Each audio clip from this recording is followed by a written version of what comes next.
You are watching the news from the Sultanate of Oman television. First, the headlines. His Majesty the Sultan's greetings to his brother, the Emir of the State of Kuwait, are conveyed by His Excellency the Foreign Minister during his meeting with the Crown Prince of the State of Kuwait in New York. Martyrs and wounded as Israeli airstrikes on Gaza continue, and the U.S. President confirms fruitful discussions with Middle Eastern countries regarding Gaza. The UN Security Council rejects a Russian-Chinese draft resolution to postpone the reimposition of UN sanctions on Iran for 6 months, and Tehran describes the sanctions as unfair and illegal. And Standard & Poor's agency affirms Oman's investment-grade credit rating at BBB with a stable outlook.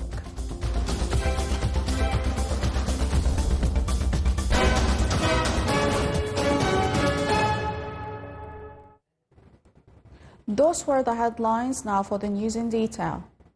His Majesty Sultan Haytham bin Tariq conveyed his greetings to his brother, His Highness Sheikh Mish'al al-Ahmed al-Jaber al-Sabah, the Emir of the State of Kuwait, and to His Highness the Crown Prince, along with His Majesty's best wishes to the Kuwaiti people for continued growth and prosperity. The greetings were conveyed by His Excellency Sayyid Badr bin Hamad al-Busaidi, Foreign Minister, during his meeting with His Highness Sheikh Sabah Khalid al-Hamad al-Mubarak al-Sabah, Crown Prince of Kuwait, at the headquarters of Kuwait's permanent mission to the United Nations in New York. For his part, His Highness the Crown Prince conveyed to His Excellency the Minister the greetings of His Highness the Emir, along with his appreciation to His Majesty the Sultan and his best wishes to His Majesty and the Omani people for further progress and prosperity. He also affirmed the depth of relations between the two brotherly nations. The meeting highlighted the shared commitment to strengthen the long-standing fraternal ties between Oman and Kuwait, and to enhance cooperation in a way that serves the interest of both countries and the Gulf Cooperation Council. His Excellency Sayyid Badr bin Hamad al-Busaidi, Foreign Minister, held separate meetings with His Excellency Bakhtiyor Saidov, Minister of Foreign Affairs of the Republic of Uzbekistan, His Excellency Ahmed Abul Ghait, Secretary General of the League of Arab States, Her Excellency Annalena Baerbock, President of the 80th Session of the United Nations General Assembly, Her Excellency Maria Teresa Lazaro, Secretary of Foreign Affairs of the Republic of the Philippines, and His Excellency Oliver Jean Patrick Noah Hangirihi, Minister of Foreign Affairs of the Republic of Rwanda. The meetings reviewed ways to enhance bilateral cooperation across various fields and underlined the strength of fraternal and friendly relations between the Sultanate of Oman and those countries and the organizations. Discussions also covered economic and investment cooperation, regional and international development, as well as pressing humanitarian issues in the region.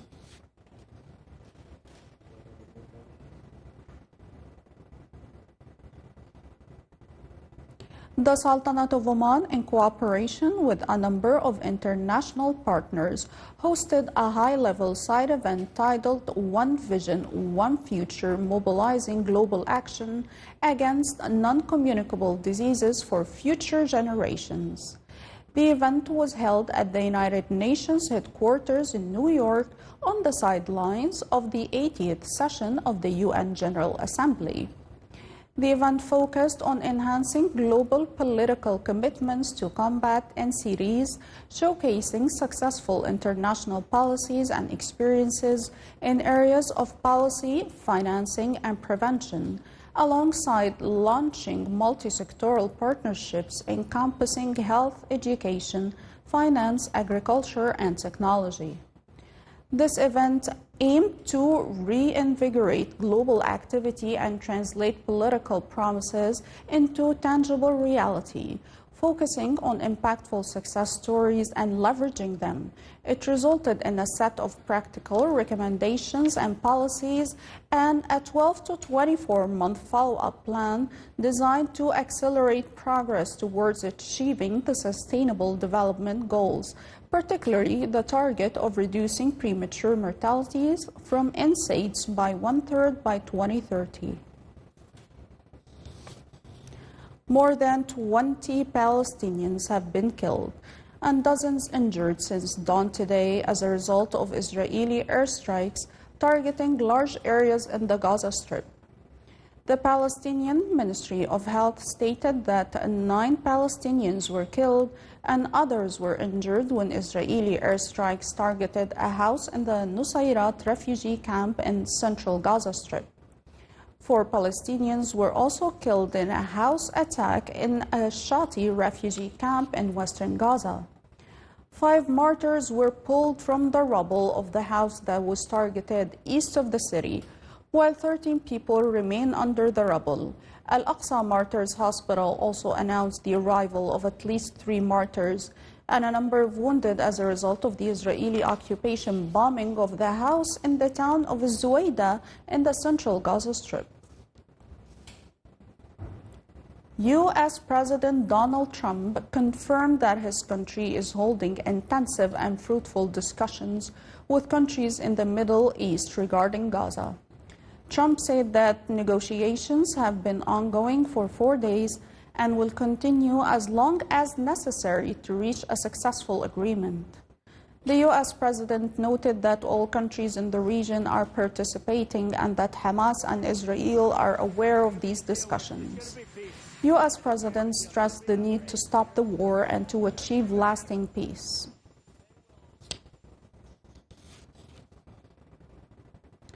Russia and China's efforts to pass a draft of resolution in the UN Security Council to postpone the reimposition of UN sanctions on Iran for 6 months failed. Only 4 countries voted in favor of the draft resolution, 9 countries opposed it, and 2 members abstained. All UN sanctions on Iran are scheduled to be reimposed tomorrow, Sunday, after France, Germany, and Britain, known as the European Troika, accused Tehran of violating its commitment to the 2015 nuclear agreement. Iran, meanwhile, affirms its right to peaceful nuclear energy.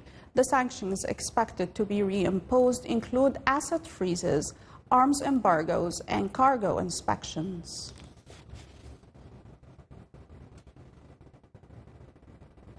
The Russian Defense Ministry announced that its forces have taken control of 3 villages in eastern Ukraine as they continue to advance.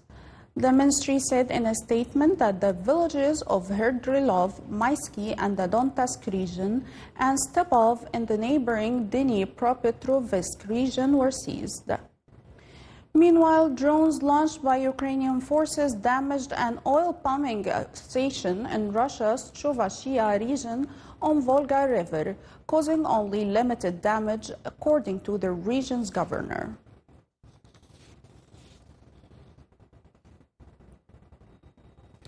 Philippine authorities announced that the death toll from tropical storm Pawaloy has risen to 11 as efforts continue to assess the damage and evacuate those affected.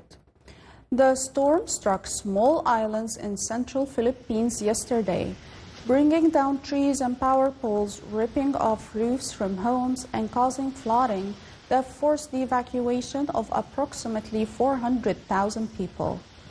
The tropical storm is expected to head towards the coast of central Vietnam by Sunday afternoon.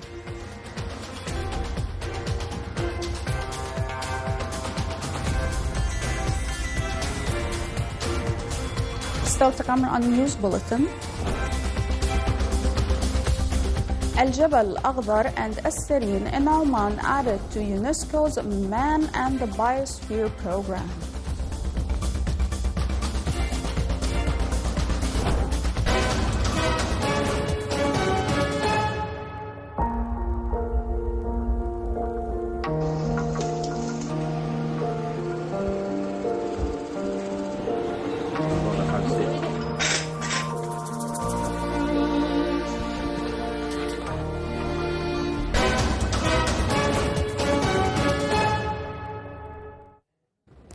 Welcome back to the news from the Sultanate of Oman television.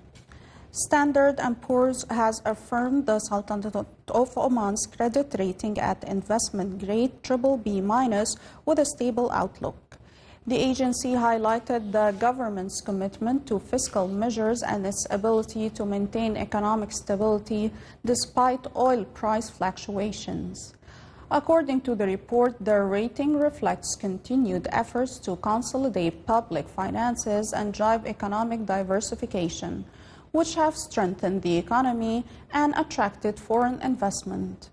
The agency forecast Oman's real GDP growth to rise from 1.7% last year to 2% between 2025 and 2028, supported mainly by non-oil sectors. It also projected Brent crude prices to average of $60 per barrel in the second half of this year, increasing to $65 per barrel between 2026 and 2028. Public debt is expected to decline from 36% in 2024 to 33% by 2028, while inflation is forecast to remain low, averaging 1.5% during 2025 to 2028.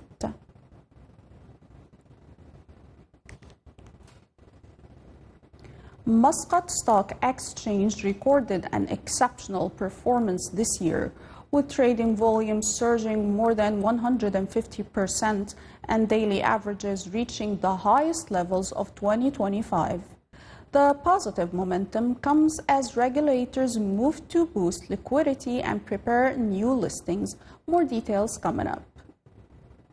The Muscat Stock Exchange has witnessed exceptional activity this year, with trading volumes during the first 8 months reaching about 1.9 billion Omani riyals, an increase of more than 150% year on year. Daily trading averages rose to around 25 million riyals, the highest level recorded this year. These indicators reflect the activation of market making and improved liquidity, which have driven positive momentum and greater investment engagement. As a result, the Muscat Stock Exchange Index gained more than 5% compared to last year's closing, while market capitalization grew by 8% over the same period.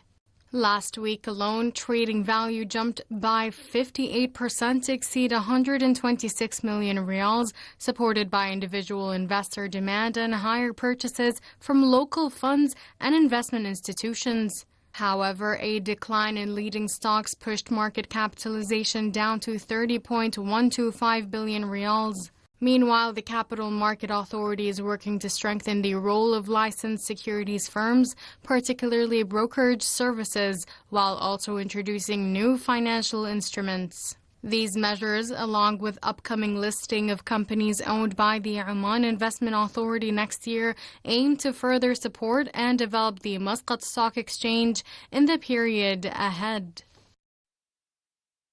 The International Coordinating Council of UNESCO's Man and the Biosphere Program announced the inscription of Al-Jabal Al-Akhdar and As-Sareen landscape reserves in the Sultanate of Oman as reserves within the World Network of Man and Biosphere Reserves during its 37th session held in Linnan, China. This is the first such listing for the Sultanate of Oman, which currently boasts 759 protected areas in 136 countries. Al-Jabal Al-Akhdar Reserve encompasses biodiverse components, most notably the wild olive atam, both rare trees of high genetic importance, as well as the Arabian ibex and the Arabian wolf, both threatened species. It also hosts more than 71 bird species, including the Egyptian vulture and the golden eagle. As-Sareen Reserve in the eastern Hajar Mountains encompasses more than 400 plant species, including 10 endemic species and 4 threatened species. It also hosts a rich animal diversity, including the Arabian gazelle, red and blue foxes, reptiles, birds, and pre-Islamic rock carvings. This international recognition gives the Sultanate of Oman a prominent position in nature conservation and opens up horizons for sustainable development, ecotourism, and scientific cooperation.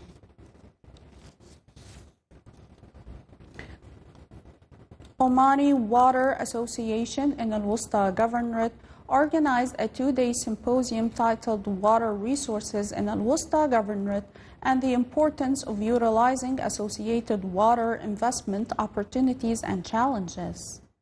The symposium is part of the Omani Water Association's 2025 program, which aims to find sustainable solutions to the governorate's water resource challenges and support the goals of Oman Vision 2040 in sustainable development and optimal utilization of natural resources.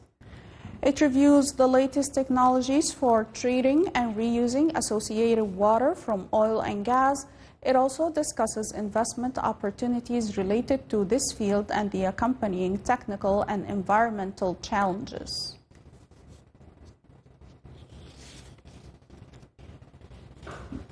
Students and graduates of the University of Technology and Applied Sciences in Muscat were offered a glimpse into the future of their careers at a two-day exhibition titled My Professional Future, connected them with skills, certifications, and industry expertise to help shape their employment journeys. Here's more in the following report.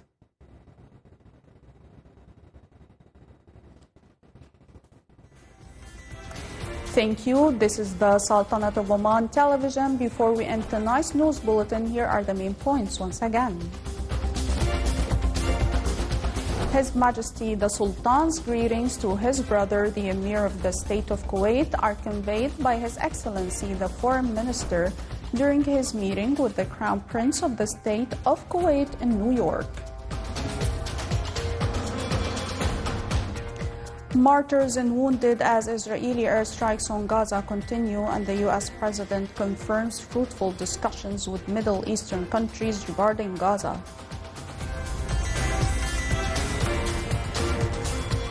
The UN Security Council rejects a Russian-Chinese draft resolution to postpone the reimposition of UN sanctions on Iran for 6 months, and Tehran describes the sanctions as unfair and illegal. And Standard & Poor's agency affirms Oman's investment-grade credit rating at BBB- with a stable outlook. With that, we come to the end of tonight's news bulletin from all of us here at the newsroom and the studios. Thank you for watching and have a good night.